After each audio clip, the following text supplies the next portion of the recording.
É muito importante a gente fazer a seleção do lubrificante tendo em vista o tipo de movimento que a máquina apresenta, se é um movimento linear, se é um movimento de rotação, se é um movimento de contato entre as partes, por exemplo, engrenagens, a temperatura de operação, uma vez que os óleos lubrificante ou as graxas que têm óleo como base possuem uma propriedade que é a viscosidade, que depende muito fortemente da temperatura, perdendo as suas características físicas e químicas, por exemplo.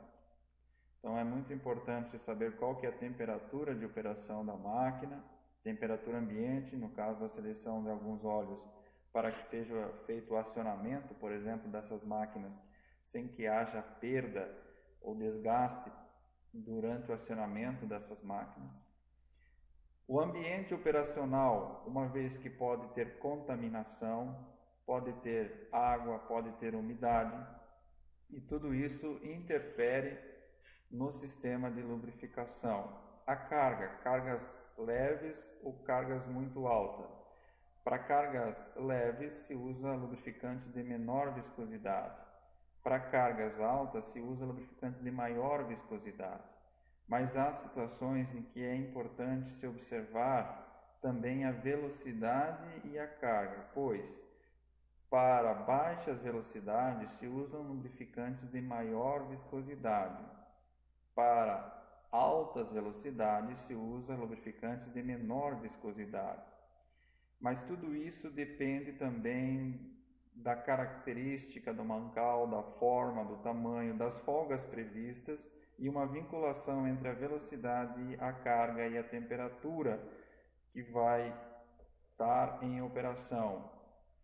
Às vezes, para altas cargas e altas velocidades, não se pode utilizar um lubrificante de alta viscosidade em função da carga, mas como a velocidade é alta, um lubrificante com alta viscosidade vai provocar perda de eficiência da máquina, vai provocar aumento da temperatura e muitas vezes não vai fazer a lubrificação, não vai fazer a separação entre as partes, pois a folga das máquinas não foi prevista para um óleo de maior viscosidade.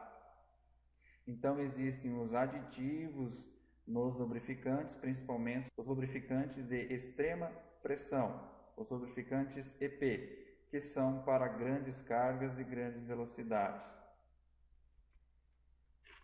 Lubrificação de mancais com graxeira.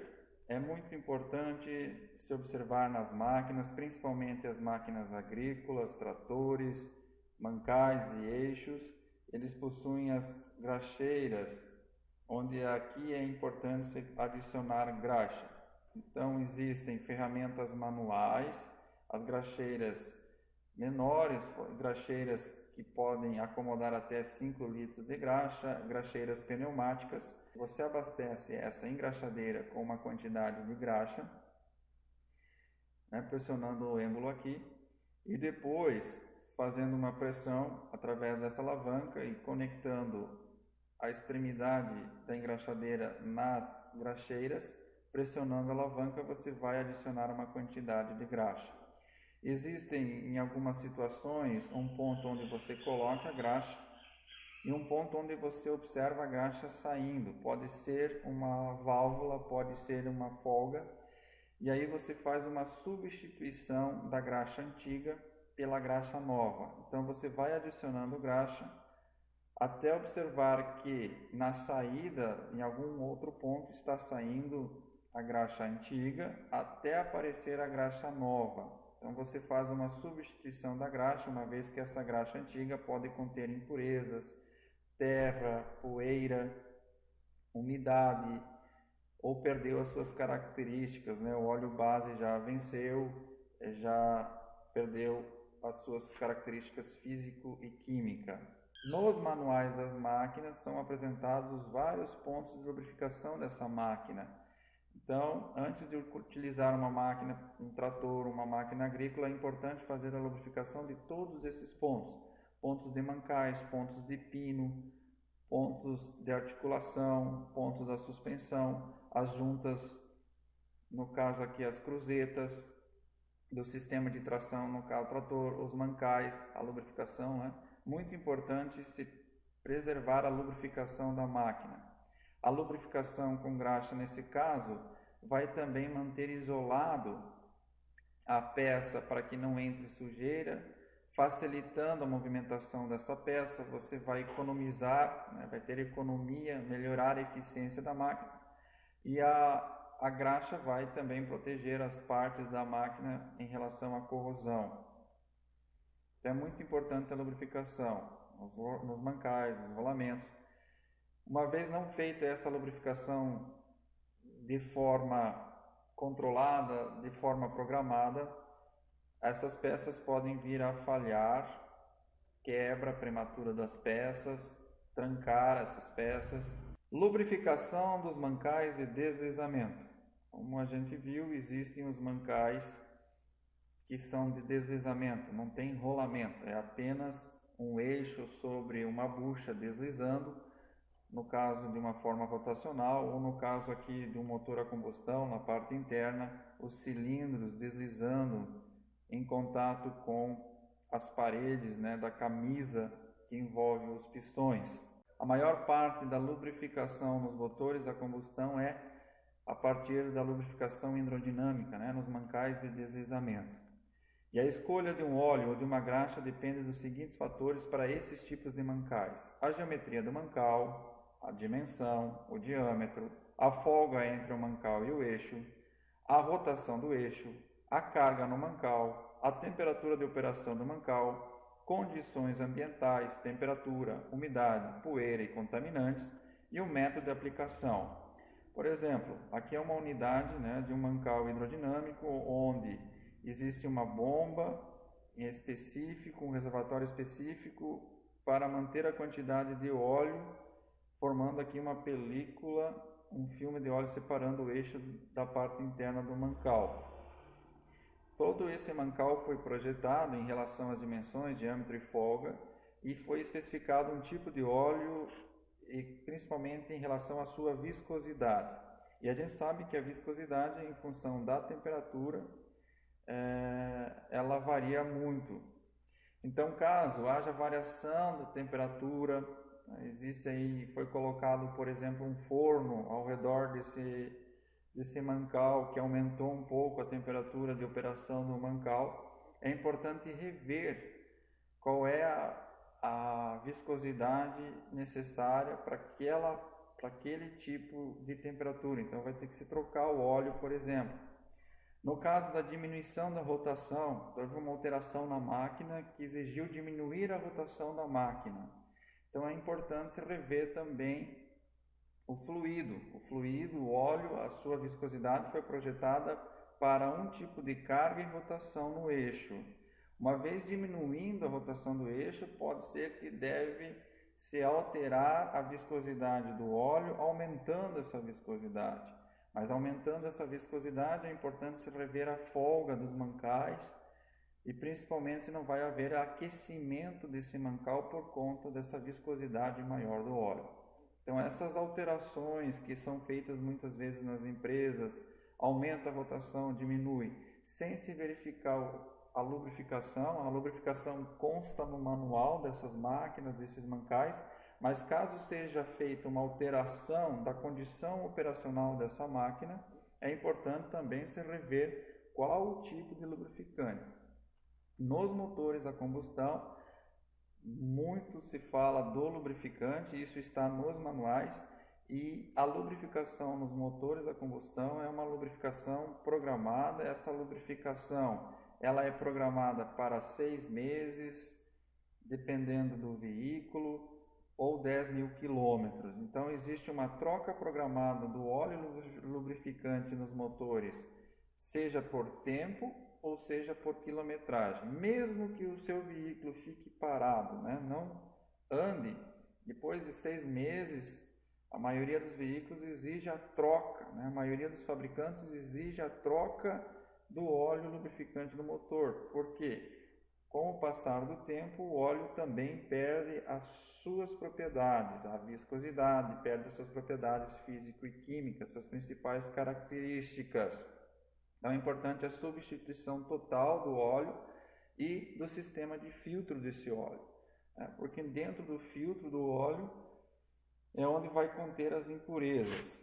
Claro que se o veículo não se movimentou e o óleo não passou pelo filtro, não é necessária a troca do filtro, apenas do óleo.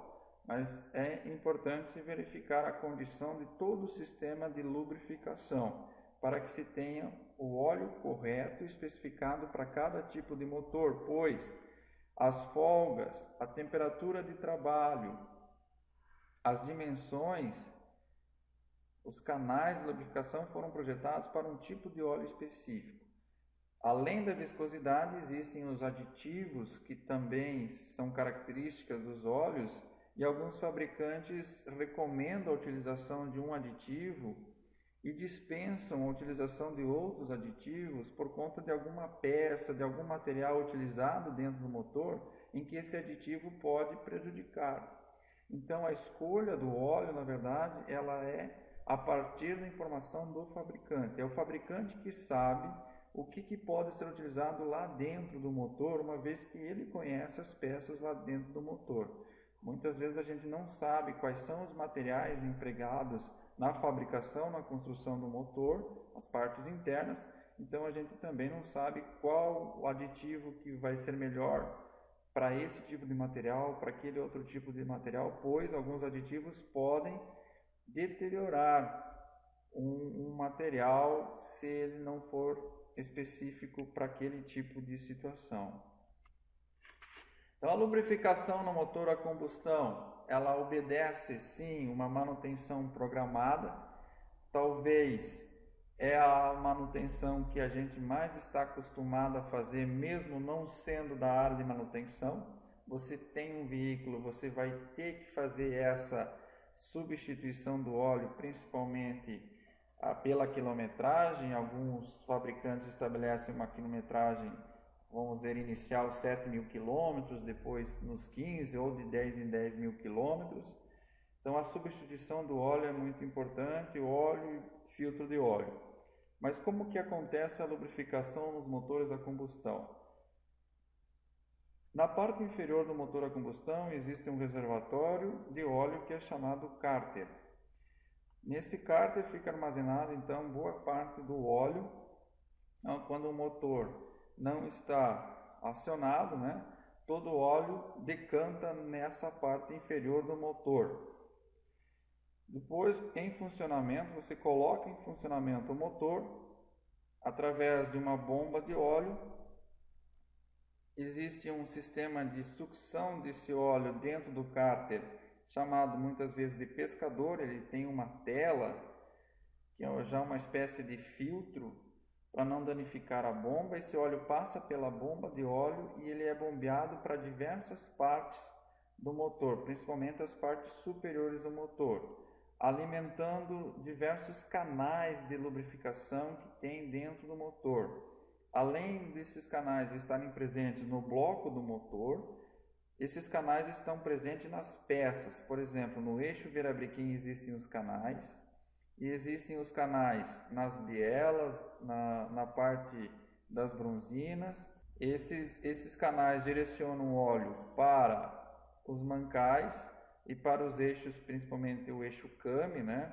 Os cames que movimentam as válvulas e rodeiam geralmente os mancais através dos canais internos das peças.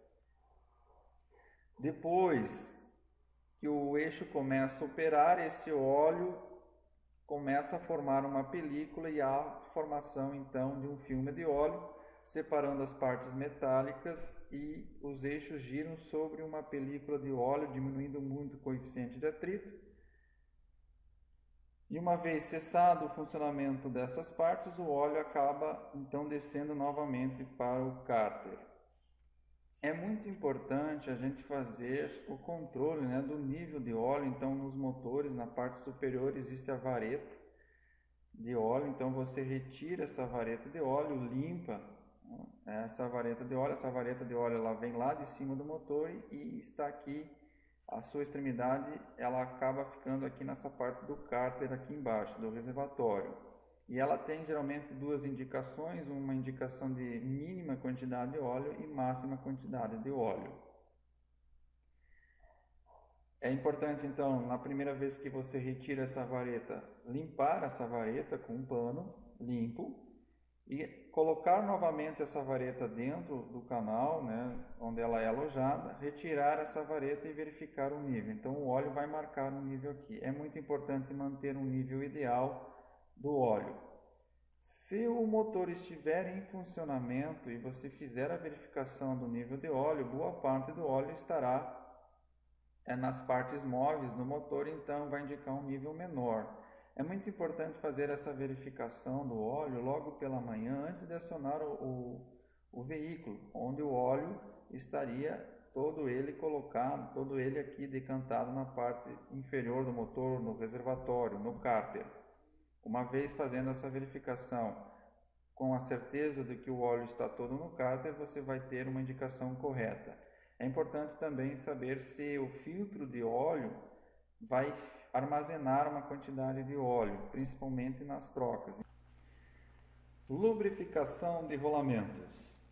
Embora já se tenha comentado um pouco sobre lubrificação quando se tratou da manutenção em rolamentos, a gente volta com esse assunto principalmente para enfocar a parte de quantidade de lubrificante e o tipo de lubrificante em cada tipo de rolamento. A lubrificação em rolamentos pode ser feita com óleo ou com graxa. A viscosidade do óleo para a lubrificação de rolamentos.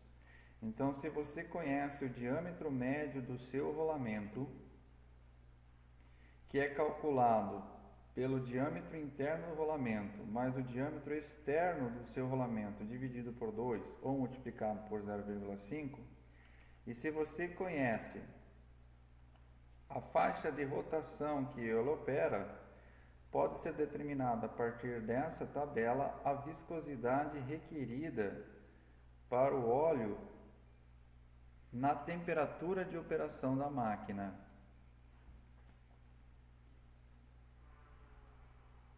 Então, no caso desse exemplo mostrado, um diâmetro aproximadamente de 400 milímetros de um mancal de rolamento que opera na faixa de 500 RPM, então aqui é a linha de 500 RPM, e aqui 400 milímetros de diâmetro, encontra a rotação de 500 RPM, a linha que expressa a rotação de 500 RPM aqui, e se colocando aqui para a lateral, nós vamos encontrar um óleo com a viscosidade requerida na temperatura de operação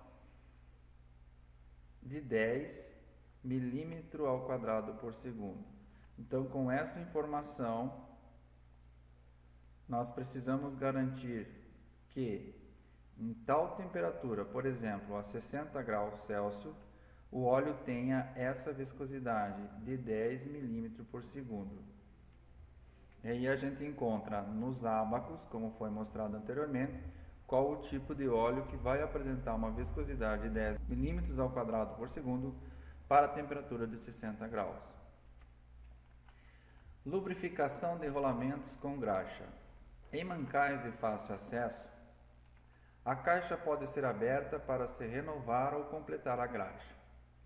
Quando a caixa é bipartida, no caso do exemplo aqui mostrado, uma parte superior da caixa ela pode ser retirada através dos parafusos, retira-se a parte superior, as tampas laterais e, como regra geral, a caixa deve ser cheia apenas até 1/3 ou metade do seu espaço livre, com uma graxa de boa qualidade, possivelmente à base de lítio. Então aqui o espessante recomendado para o tipo de graxa e a base viscosidade do óleo pode ser utilizada a tabela anterior que mostrou qual a viscosidade do óleo base da graxa. A quantidade de graxa pode ser vinculada com essa tabela. Se a rotação do eixo for até 30 RPM, a caixa deve ser enchida completamente com graxa. abaixo de 50% do limite de rotação do rolamento, por exemplo, se o rolamento tem um limite de rotação 3.000 RPM, então até 1.500 RPM, você enche aí de meio a 2/3 do espaço livre. E se a rotação vai ser quase 3.000 RPM, ou seja, acima de 50% do limite de rotação do rolamento, se preenche 1/3 a 1/2 do espaço livre. E a graxa é especificamente colocada nos rolamentos de rolo ou rolamentos axiais. Então aqui nós vemos um rolamento de rolo cilíndrico, um rolamento de rolo cônico e um rolamento axial no caso de esfera. Nesses dois exemplos, tanto o rolamento de rolo cônico quanto um rolamento axial, seja de esfera ou seja de rolo, a gente percebe que eles são desmontáveis, né? O anel externo, nesse caso, ele se desmonta do rolamento, a gente monta separado o anel externo. E aqui no caso, o mancal axial, geralmente, ele se desmonta em 3 partes, né? O anel superior, o anel inferior e a gaiola que contém os elementos girantes. Nesse caso de rolamentos desmontáveis, né, ele pode ter suas partes engraxadas separadamente e na ordem determinada pela sequência de montagem. Se você vai colocar primeiro o anel, então você lubrifica um pouco o anel. E no caso dos rolamentos, lubrificar os espaços internos com graxa e engraxar o anel. Se há uma gaiola com esferas ou com os rolos, há necessidade de assegurar que todos os espaços entre os corpos rolantes e a gaiola estejam bem cheios de graxa. Então a gente vem aqui e coloca graxa em todos os elementos rolantes, né, colocando graxa bem para encher todos os espaços vazios dessa gaiola. No caso do anel separável, é suficiente engraxá-lo ligeiramente, de forma que não sofra danos quando o outro anel com a gaiola ou com o rolo de esferas é montado sobre ele. No caso dos rolamentos, principalmente os rolamentos de esfera, né, são os rolamentos geralmente rígidos de esfera, né? Eles devem ser preenchidos com graxa por ambos os lados, né? Coloca graxa em toda essa superfície e no outro lado também. Claro, existem já os rolamentos que são protegidos e vedados, protegidos de um lado, protegidos dos dois lados, vedados de um lado, vedados dos dois lados. Quando ele é protegido de um dos lados, a graxa, se a lubrificação é por graxa, vai só ser colocada num dos lados. Mas geralmente quando se utiliza esse tipo de rolamento, ele é um rolamento que vai ser lubrificado por óleo através de salpico e que é colocado dentro de uma caixa redutora, dentro de uma máquina. No caso dos rolamentos que são vedados nos dois lados, eles já vêm com a quantidade de graxa projetada, né, específico para a sua vida do rolamento, ou seja, não precisa substituir a lubrificação do rolamento. Se há necessidade da substituição, o rolamento apresenta alguma falha, né, se substitui todo o rolamento, uma vez que ele já tem a proteção e já tem a vedação. Esses rolamentos que não têm a proteção e a vedação, depois de engraxados, eles são montados numa máquina, numa caixa, onde se tem um elemento de vedação, seja um redentor, seja uma graxeira ou seja um anel. A graxa nos rolamentos autocompensadores. Nesse caso, nós temos um exemplo de um rolamento autocompensador de rolos e aqui no caso um rolamento autocompensador de esferas.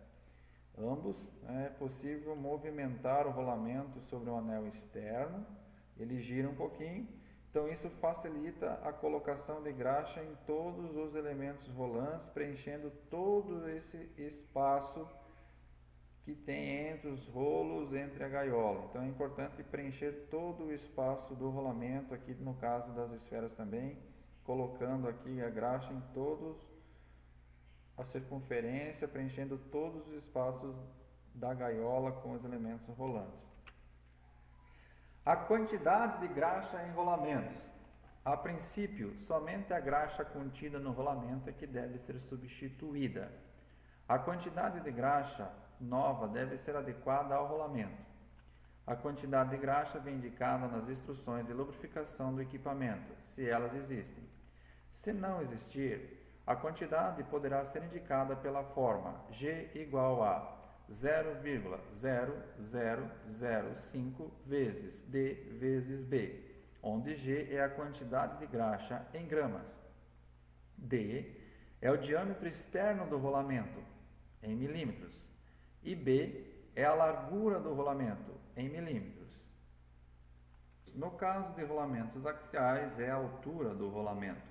Exemplificando, qual a quantidade de graxa para um rolamento que tem 260 mm de diâmetro externo e uma largura de 86 mm? Portanto, G é igual a 0,005 da equação vezes a largura do rolamento, 86 mm, vezes o diâmetro desse rolamento, diâmetro externo, 260 mm, a quantidade de graxa G é igual a 111,8 gramas. No caso, aproximadamente 112 a 115 gramas de graxa seria o ideal para esse tipo de rolamento. Esse cálculo é feito quando não vem a informação ou não é possível se encontrar a informação da quantidade de graxa no rolamento. Mas nos catálogos dos fabricantes se traz a quantidade de lubrificante, qual o tipo de lubrificante para cada temperatura, para cada rotação que esse rolamento estará submetido. Além da preocupação de qual o tipo de lubrificação, a quantidade de lubrificação nos elementos rolantes, nos rolamentos, existe um tempo em horas para a substituição dessa lubrificação. A informação pode ser também encontrada nos catálogos dos fabricantes dos rolamentos, no catálogo das máquinas, ou pode ser prevista através, por exemplo, desta tabela, onde nós temos o tempo da substituição do rolamento TFA para rolamentos radiais de esfera, TFB para rolamentos de rolos cilíndricos, rolamentos de agulha, e o TFC para rolamentos autocompensadores de rolos, rolamentos axiais de esfera, rolamentos de rolos cilíndricos com o máximo de rolo ou rolamentos axiais de rolos cilíndricos. Então, nesse caso, é importante se observar aqui qual que é a rotação desses rolamentos. Aqui na tabela indica uma rotação que vai de 100 até 10.000 RPM, rotações por minuto. E qual que é o diâmetro médio desses rolamentos? Que é o diâmetro externo mais o diâmetro interno dividido por 2. Então, nós temos aqui uma curva para diâmetro de 10 mm, 20, 40, 60 até 500 mm de diâmetro médio. Para um rolamento que opera na faixa de 1.000 rotações por minuto e apresenta um diâmetro médio de 100 mm, então a gente sai, de uma forma vertical aqui de 1.000 RPM, sobe de uma maneira vertical até encontrar a linha que se refere ao diâmetro médio de 100 mm, que é essa curva aqui. Nesse ponto da linha, que é a coincidência entre a linha vertical que cruzou 1.000 RPM e a curva que mostra o diâmetro médio 100 mm do rolamento, o tempo de troca da lubrificação desse rolamento em horas para um rolamento de esfera, radial de esfera, seria 10.000 horas. Mas para o caso de um rolamento, no caso de rolo, seria 1.000 horas. No caso de um rolamento de rolo cilíndrico ou um rolamento de agulha, o TFB, seria 5.000 horas. Lubrificação de engrenagens. Existem engrenagens que estão dentro de uma caixa chamada caixa redutoras ou caixa de transmissão, e existem engrenagens que estão colocadas de forma externa, sem uma proteção. No caso de engrenagens externas, a lubrificação pode ser por graxa ou por óleo através de um gotejamento intermitente. No caso de caixas redutoras, a lubrificação pode ser através do salpico. O sistema de lubrificação através de salpico consiste no lançamento, né, do óleo, de respingos de óleo para a parte superior da caixa através do movimento das engrenagens que retira o óleo numa porção inferior da caixa, onde elas estão banhadas totalmente com óleo. Esse óleo é lançado então para cima, lubrificando parcial ou totalmente as engrenagens. Esse óleo também fica alojado nos canais, favorecendo a lubrificação aí dos mancais. A caixa redutora, ela contém geralmente uma flâmula, um defletor, onde a partir do sentido de rotação do sistema, o óleo é lançado sempre para o mesmo lado e, portanto, algumas partículas, alguma sujeira pode também ser lançado junto com o óleo para uma região onde essa sujeira ficaria decantada. E aí não há mistura desse óleo com sujeira com o óleo sem a sujeira. Nesse caso, existe então esse defletor, o óleo passa através desse orifício, nivelando aqui, formando o reservatório. E aqui nessa porção da caixa fica algum sedimento, alguma impureza. Essa impureza pode ser drenada através de parafusos que são colocados na lateral da caixa na parte inferior, que são os drenos, ou conhecidos também como bujão. Esses drenos eles podem ser magnéticos, atraindo partículas sólidas que estão no reservatório, se o sistema não apresenta um filtro, no caso como esse, que é uma lubrificação através do salpico. As caixas redutoras geralmente apresentam um visor de nível, onde é possível se identificar um nível ideal do óleo, não atingindo quase que o centro das engrenagens. Esse visor geralmente é uma placa transparente com alguma indicação do nível ideal do óleo. É importante sempre se observar a indicação do nível de óleo. Na parte superior das caixas existem as tampas, onde é feita a colocação do óleo. Então, através dos drenos se retira o óleo antigo, através do visor de nível se identifica o nível ideal que deve ser mantido, a quantidade de óleo dentro do redutor, e através da tampa se coloca o óleo. Na tampa, às vezes, existe um respiro, pois o movimento do óleo aqui pelas engrenagens pode criar uma pressão interna, diminuindo a eficiência do funcionamento da máquina. Então, esse respiro possibilita um alívio da pressão interna. Uma outra forma de lubrificar as caixas redutoras é através da circulação.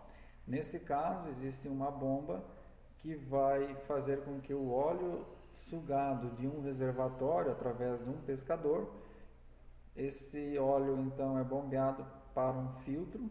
Após o óleo passar pelo filtro, ele é direcionado em posições específicas de lubrificação no ponto de contato do engrenamento entre os dentes, através de um bico de gotejamento, e também por uma mangueira, por um canal ou por uma tubulação rígida, jogando óleo diretamente nos mancais, lubrificando os mancais.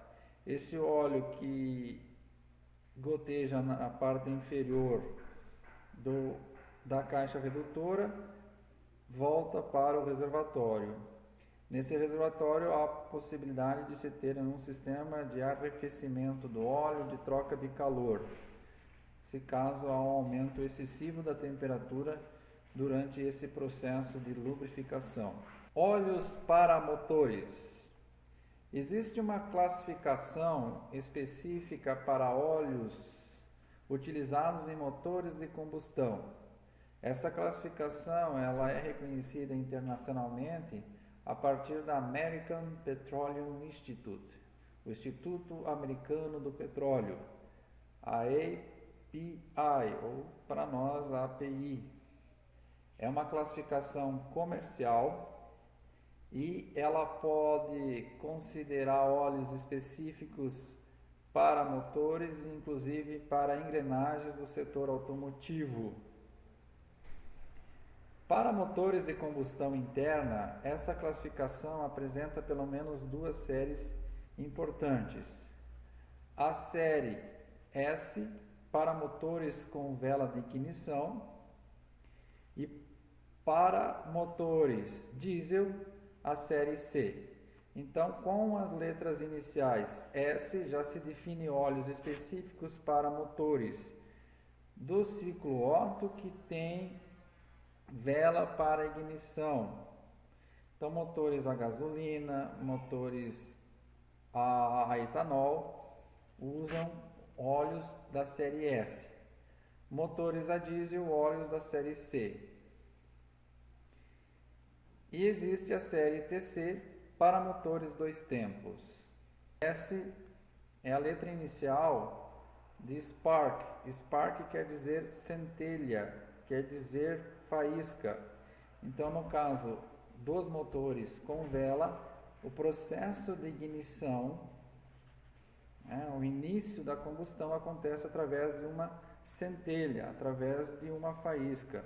No inglês é spark, e por isso a letra S, que designa os óleos a partir da norma API. Os motores a diesel não têm vela, não tem centelha. A combustão acontece pela compressão do diesel. Então, quando há uma taxa de compressão suficientemente alta, o diesel ele entra em combustão. Então, não é necessário a vela. Esses motores operam com altas taxas de compressão, compression em inglês, e a letra C, então, é utilizada como a letra inicial de compressão, de compression. Portanto, define a classe dos óleos pela norma API utilizados para motores diesel. Para engrenagens, se definiu a série GL para os óleos utilizados em engrenagens, caixas de transmissão, principalmente no setor automobilístico. O G tem a ver com engrenagem em inglês, que é gear. Gear começa com a letra G, então por isso se utilizou a letra inicial para definir os óleos utilizados em engrenagens. Da classe S e C, também tem outras letras que seguem, né? SA, SB, SC, CA, CB, CC, e a gente vai ver posteriormente. Mas o que a API, American Petroleum Institute, realiza na análise desses óleos? A API faz a comparação das categorias de cada tipo de óleo a partir também, obviamente, da sua viscosidade, que é muito importante, característica do óleo, mas também de todos os aditivos que tem dentro desse óleo.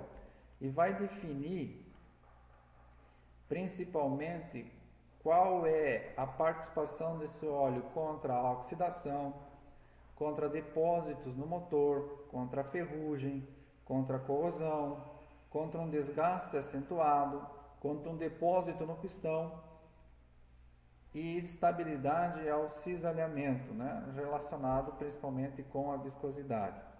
E aí já se definiu aqui, pelo menos com o vermelho, o laranja, o azul e o amarelo, né, são 4 classificações diferentes aqui, a ASE, a ASF, a ASG e a SJ.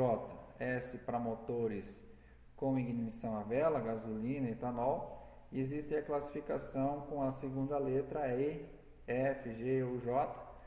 Percebemos então que o SJ ele abrange uma área maior desse ciclo, ou seja, ele atua melhor do que comparado com os outros óleos em relação à oxidação, depósito do motor e assim por diante. Então a SJ é um óleo melhor do que o SG e o SF. E essa classificação ela acontece com a segunda letra, então a partir da ordem alfabética, né? Então começou com os óleos da classe SA, depois SB, C, D, E, F, G, H. Todos esses óleos, né, atuaram no sistema automobilístico de 1930 até, por exemplo, 2001. Esses óleos se tornaram obsoletos e houve um desenvolvimento dos aditivos, principalmente, e os óleos foram melhorados. Então, nós temos hoje o SL sendo comercializado, o SJ ainda é comercializado, o SN, o SN Plus e a última versão melhorada dos óleos automotivos teria uma classificação SP. Então, 2020. Então, um óleo SP seria um óleo considerado melhor se fosse comparado com um SN ou um SF, como a gente viu nesse gráfico anterior, né? O J, uma letra do alfabeto mais na parte central do alfabeto, é melhor do que o SF, por exemplo, do SE, ou seja, a área em que ele atua sobre alguns defeitos que podem acontecer no motor é maior. No caso de um motor que permitia a utilização de um óleo SJ ou SL, eu posso usar um SP? Sim, a questão é o custo, né? Quanto melhor o óleo, claro, mais o custo, mas vai proteger mais o motor. Agora, ao contrário, um motor que foi previsto já trabalhar com um óleo da qualidade SP e eu usar um SL, vai estar prejudicando o motor. Então é muito importante se observar essa classe também, mas os comercializados aí atualmente que se encontra mais é a classificação SN, inclusive o SJ ainda é comercializado. Isso para motores de combustão interna, a gasolina, a etanol, que utilizam vela como ignição no ciclo Otto. No ciclo diesel, ou seja, motores em que a ignição acontece pela compressão do combustível, que é especificamente uma questão aí do óleo diesel, nós tivemos a classificação C, inicial API, que começou com a A, B, C, D, a partir do desenvolvimento aí dos caminhões. Então, em 1949, usava os fluidos da classe A e B. Depois, com o desenvolvimento desses fluidos, nós chegamos à classe CG, CH, a CI, a CJ, a CK, com designação ainda com o número 4 posteriormente. Então, hoje se trabalha com as classificações CK4 e tem a classificação FA4, que é uma nova classificação para esse tipo de veículo, principalmente caminhões. A classificação da American Petroleum Institute, API, para engrenagens. Então, a classificação segue a letra GL, e aí GL1, GL3, GL4, GL5, sendo que a 2 e a 6 elas estão obsoletas. Então, a classificação desses óleos para engrenagem, por exemplo, um GL1, ele é um lubrificante para transmissões manuais. São óleos lubrificantes de base mineral sem aditivos, de extrema pressão e modificadores de atrito. Podem eventualmente ter aditivação antioxidante, antiespumante e depressora de ponto de fluidez para melhorar suas características de serviço. A classe GL3, lubrificantes destinados para transmissões manuais e diferenciais com engrenagens cônicas, helicoidais, sobre condições moderadamente severas. A classe GL4 é a lubrificantes para transmissões manuais e alguns diferenciais convencionais, operando em serviço leve ou moderado. São óleos lubrificantes de base mineral ou sintética com aditivos de extrema pressão. A classe GL5, lubrificantes para diferenciais convencionais operando em serviços severos. São óleos lubrificantes de base mineral ou sintética com aditivos de extrema pressão específicos para lubrificação de engrenagens hipóides. Em diferenciais não convencionais de tração positiva ou de deslizamento limitado, aditivos modificadores de fricção são definidos pelos fabricantes de diferenciais ou eixos. E no caso da classificação GL para engrenagem MT1, é lubrificantes para transmissões manuais não sincronizadas, utilizados em caminhões e ônibus, principalmente nos Estados Unidos. São óleos lubrificantes de base mineral ou sintética estáveis termicamente, ou seja, com maior resistência à oxidação e com maior capacidade de proteção contra desgaste e menor degradação de selos de vedação. Estas características dos óleos MT1 são complementares às categorias das classes G1, GL4 e GL5. No caso da lubrificação de engrenagens tipo hipoides, como a gente viu anteriormente, seria a classe GL5. Esse óleo é especificamente utilizado em diferenciais nos sistemas de transmissão dos caminhões, que eles são específicos para esse tipo de engrenagem hipoides. Essas engrenagens estão presentes nos diferenciais. Então, a gente observa aqui algumas marcas desse tipo de lubrificante. Tem uma classificação SAE de viscosidade 90, SAE 90. Tem um multiviscoso, por exemplo, aqui 75W90, mas ele tem os aditivos para contribuir na lubrificação de engrenagens tipo hipoides, então recebe a classificação também da API GL5. Então nós temos aqui a classificação SAE, é um SAE 90, mas com classificação GL5, ou seja, é um óleo utilizado para engrenagens 5, no caso engrenagens hipoide. Novamente uma outra marca aqui, chamado hipoide Super 90, ou seja, classe SAE 90, e tem classificação da API como classe GL5, utilizada para engrenagens hipoide. Aqui outro óleo, esse é um multiviscoso 75W90, que tem a classificação API GL5. O API GL4 é utilizado nas transmissões, nas engrenagens dos carros de passageiros, onde se tem baixo torque e altas velocidades. No caso do API GL5, é no diferencial traseiro e na caixa de mudanças em caminhões. Como vimos até agora, os óleos são utilizados para lubrificação, mas os óleos também podem ser utilizados nos sistemas hidráulicos para a transmissão de força e para movimentar equipamentos. Então, nos equipamentos retroescavadeira, nas máquinas hidráulicas, nos tratores, nos braços hidráulicos, nos macacos hidráulicos, é necessário se fazer a substituição, a troca, a manutenção do óleo, e o óleo é um óleo específico chamado de óleo hidráulico, mas que também tem a função de lubrificar e aumentar a vida útil dos componentes das máquinas hidráulicas. E é importante que esse lubrificante industrial não ataque as vedações do sistema. Por isso é importante escolher ou se utilizar os óleos hidráulicos especificados por cada fabricante de cada máquina.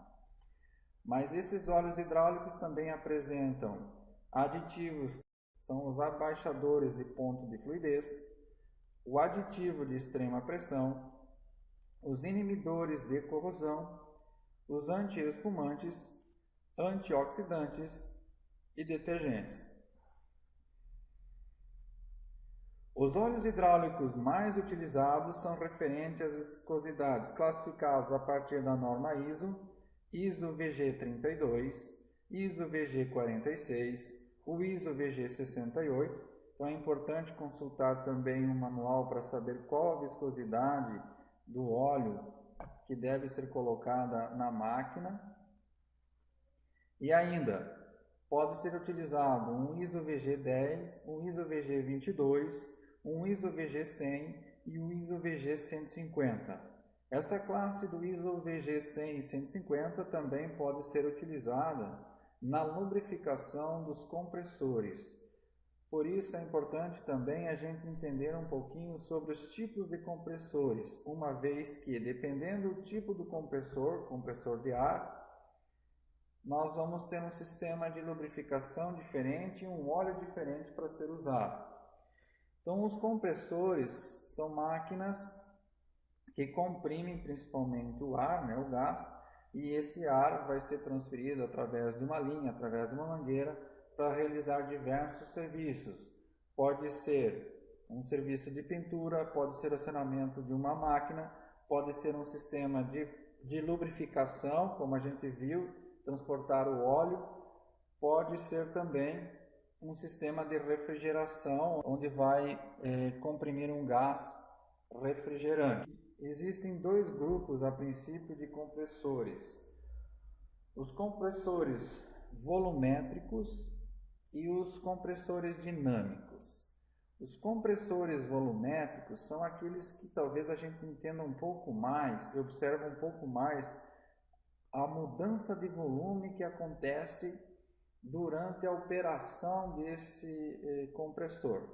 Por exemplo, os volumétricos se classificam em alternativos, que é o compressor mais comum e que a gente mais observa aí nas grandes indústrias, nos postos de lavagem, nas mecânicas de automóveis, que são compressores baseados no funcionamento de um pistão. Esse pistão está ligado a um virabrequim e esse virabrequim ele é acionado por um motor elétrico. A biela presa no virabrequim empurra esse pistão, que também empurra um êmbolo, fazendo aqui uma compressão a cada ciclo do gás, do ar no caso, e vai comprimindo o ar para dentro de um reservatório. E existem também uma mudança de volume ocasionado pelos compressores rotativos. Os compressores rotativos, eles podem ser tipo palheta, tipo parafuso, o tipo lóbulos. Os tipo palheta é constituído através de um rotor com palhetas que gira e faz com que o ar passe por uma região cada vez menor e vai comprimindo o gás para dentro do reservatório. O tipo parafuso seriam roscas com um formato específico helicoidal, empurrando a quantidade de ar para dentro do reservatório. E o tipo lóbulo são espécies de hélice, onde esse formato se encaixa e ao girar vai empurrando também uma quantidade de ar para dentro, fazendo com que esse ar fique comprimido. No caso dos compressores alternativos com pistão, a lubrificação é muito importante, pois o atrito gerado pelo cilindro nas paredes gera muito calor, bastante desgaste, então é importante a lubrificação. Nesses tipos de compressor, a vedação às vezes acaba se desgastando, então o consumo de óleo também é muito grande. O óleo às vezes acaba se misturando com o ar, com a própria umidade do ar, então a troca constante do óleo para esses compressores é muito importante. Alguns fabricantes estabelecem a troca a cada 200 horas de operação, mas é muito importante se visualizar o nível de óleo que baixa bastante nesses tipos de compressor. E além disso, na compressão do ar atmosférico, se comprime o gás, mas dentro do ar atmosférico também tem vapor da água, e ao ser comprimido esse vapor de água, ele acaba passando para o estado líquido, e essa água acaba entrando dentro do reservatório também. Então é muito importante se fazer a expurga, liberar a saída de água desses compressores de tempo em tempo, porque senão a água dentro dos reservatórios acaba oxidando, prejudicando o funcionamento. Essa água também vai junto pela rede pneumática. É muito importante se fazer aí a drenagem desse líquido que fica dentro dos compressores. Então, nos compressores de ar, existem na parte inferior um dreno que você libera a saída de água. E é muito importante a lubrificação nesses sistemas, observando o tipo de óleo. Os compressores tipo palheta ou lóbulos, nesse sistema de compressão em específico, não necessita de lubrificação. No caso de parafusos, uns operam com lubrificação, dos mancais principalmente, lubrificação do próprio sistema de compressão do ar, mas existem compressores tipo parafuso que dispensam a lubrificação. E no caso dos compressores dinâmicos, eles têm muita associação com turbina. Então, a forma com que o ar ele é comprimido é através de uma movimentação de uma turbina que vai comprimindo o ar, né, succionando o ar de um lado e comprimindo o ar no outro lado. Existem os compressores dinâmicos centrífugos, axiais e os ejetores. Há casos específicos também de aplicação de compressores para o sistema de refrigeração. No sistema de refrigeração é muito aplicado o sistema alternativo, o sistema recíproco, que é através de pistões. Então, diversos pistões é colocado a trabalhar para comprimir o gás que vai fazer a refrigeração. Então, o sistema de refrigeração ele tem um gás refrigerante em específico. Como funciona o sistema de refrigeração? Um gás refrigerante ele é comprimido através do compressor e aí passa pelo canal e numa parte do sistema de refrigeração, né, no evaporador, esse gás ele se expande e evapora, e quando um gás evapora, ele retira calor do ambiente para evaporar. Então ele rouba calor do ambiente, fazendo com que aquela região próxima do evaporador fique mais fria. Então ele retira o calor dessa região e volta para o compressor ser comprimido. Então existe o condensador também no meio do caminho. Nesse caso é importante a manutenção e a observação dos compressores em todos os sistemas de refrigeração, desde uma geladeira simples até um sistema de refrigeração de um frigorífico principalmente. Há também, nesse caso, para a refrigeração é utilizado compressores do tipo alternativo, com pistões, que vão comprimindo o gás. Existe o compressor rotativo, é uma espécie de um excêntrico girando, acumulando gás num reservatório, comprimindo ele. E um sistema bastante inovador e de alto rendimento, que é o sistema Screw, que envolve um movimento orbital de elipses, né, provocando aí a sucção do gás, e esse movimento alternado dessas elipses, né, um movimento orbital, vai comprimindo o gás. Existe uma aplicação do sistema alternativo com pistão em refrigeradores que varia de 0,1 até 200 HP de potência.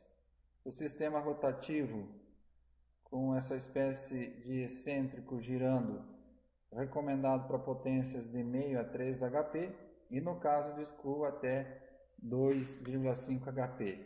Nesses sistemas, a lubrificação interna das partes móveis pode ser feita através de alguns lubrificantes específicos para sistemas de refrigeração. Esses lubrificantes ajudam principalmente na não retenção da umidade da água em si pelo óleo lubrificante. No caso dos óleos para compressores alternativos que se utiliza aí na indústria, os mais utilizados têm a classificação ISO 100, 150. Os fabricantes de óleo produzem óleos específicos para compressor, utilizados para compressores alternativos que podem ser encontrados segundo a especificação dos fabricantes de óleo, mas também os próprios fabricantes dos compressores também já organizam e vendem um óleo lubrificante específico para a utilização no seu compressor. Então, alguns fabricantes de compressor já têm os seus óleos também. São óleos que a princípio recebem a letra inicial AW. AW por conta da palavra em inglês anti-wear, ou seja, anti-desgaste. Então contém aí alguns aditivos inibidores do desgaste e além de todos os outros aditivos que a gente viu nos óleos hidráulicos, por exemplo.